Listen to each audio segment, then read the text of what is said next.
Friday, 14th of February, and photos of a sickly 68-year-old Kizza Besigye before a martial court raised uproar on social media, with a section of Ugandans and Kenyans on the platform calling for his release.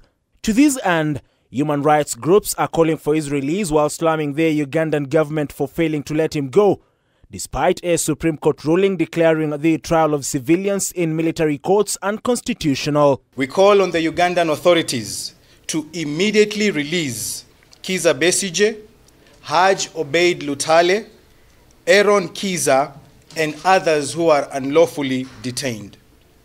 The abduction and rendition of Kizza Besigye and Haj Obeid Lutale blatantly violates international human rights law and the principles of extradition treaties. With Museveni coming under fire, his son Muhoozi Kainerugaba was not spared, with activists calling for protection of Besigye following threats to his life. Investigate death threats against Kizza Besigye by President Yoweri Museveni's son, that is Muhoozi, and take urgent action to protect his right to life. Human rights groups led by Amnesty International, Law Society of Kenya and Doctors Union KMPDU have vowed to stage demonstrations over Besigye's detention. We do call each and every person and invite every Kenyan and all persons of interest to join us in a march to the Ugandan High Commission in Nairobi and the National Assembly on 21st of February. The calls for his release come even as Uganda President Yoweri Museveni